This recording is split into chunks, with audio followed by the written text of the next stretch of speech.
Most men lose verbal confrontations before they open their mouth, not because they lack intelligence, not because their position is weak, because they respond from emotional reflex instead of deliberate choice. The person who provokes you is not looking for a debate. They are looking for a reaction. And the moment you give them one, you've handed them exactly what they came for. Marcus Aurelius wrote that you should use reason as a shield, never answering on impulse. Epictetus was more direct. It is not the word that offends, but the judgment you place on it. What you feel when someone speaks to you is not determined by their words. It is determined by what you decide those words mean about you. That single insight changes everything about how you handle provocation.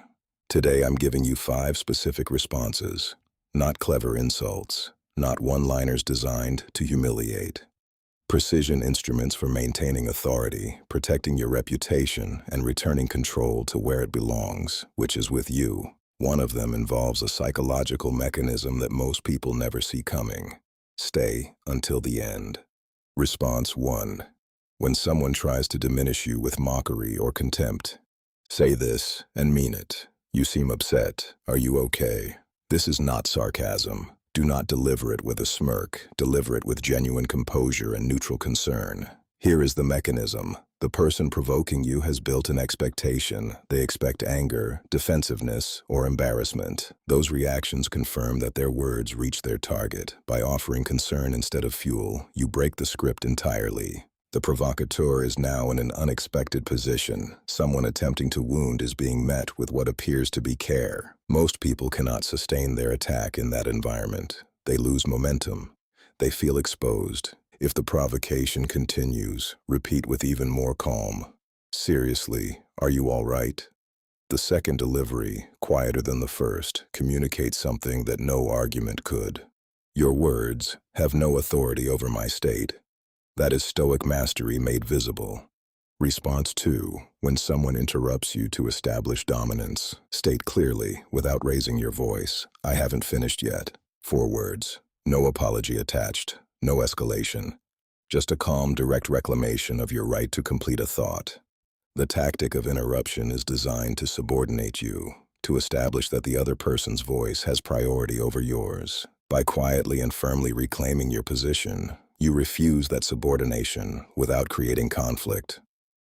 In rooms where everyone is competing for volume, the person who speaks quietly and holds their ground commands the moral authority. Practice this in low-stakes conversations first. Repetition transforms the tone into something automatic, and when tone becomes automatic, it becomes a signal others recognize without consciously understanding why. Before we continue, this is where most people quit. If you're still here, you're different. Subscribe to this channel, not for motivation, but for mental tools you can actually use. In a world of noise, we offer direction. In a world of distraction, we build discipline. Hit that subscribe button now. Let's continue. Response 3. When someone performs their achievements for an audience, ask with genuine curiosity, interesting, and how has that changed your life in practice? This question is not an attack. It is a lens. And what it reveals is often emptiness. The person performing their status is seeking validation, not dialogue. They are collecting reactions, not engaging with substance. By asking for concrete, lived consequence, you force a shift from spectacle to accountability. Most cannot sustain that shift. They have rehearsed the story. They have not examined what it actually produced. The Stoics measured merit by one standard. Does it make you more capable, more grounded, more useful? By applying that standard publicly, you redirect the conversation from performance to meaning. And that redirection exposes the difference between a man who has built something and a man who has only talked about it. Response 4.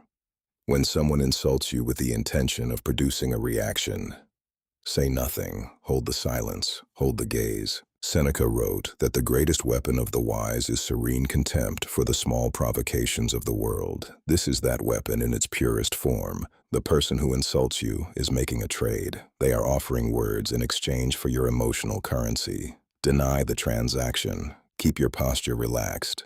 Breathe slowly. Let your face remain neutral, not hostile, neutral.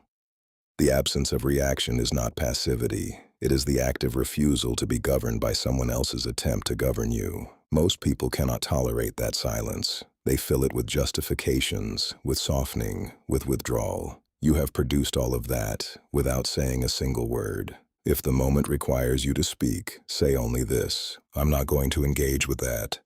Then return to silence. Brief, direct, and completely without drama. Response 5.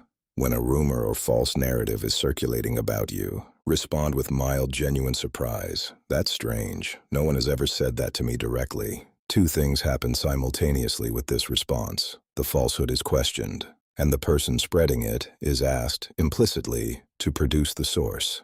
Gossip survives through repetition and the absence of scrutiny. The moment you introduce a simple request for origin, most fabrications collapse, because there is no source. There is only the chain of people who repeated something without verifying it. Epictetus taught that truth fears no inquiry.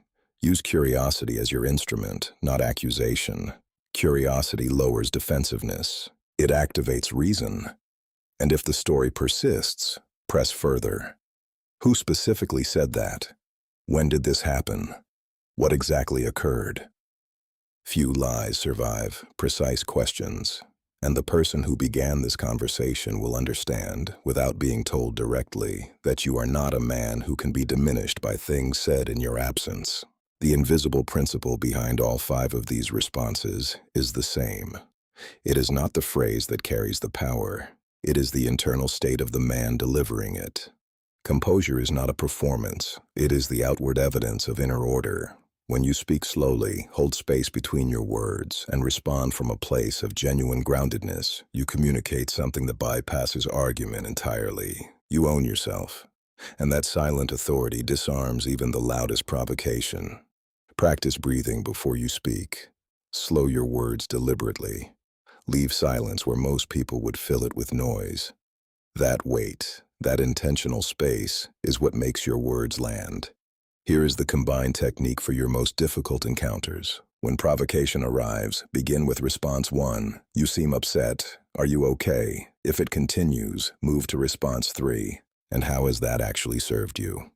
The transition from apparent concern to a demand for substance is a sequence very few people can navigate without genuine discomfort.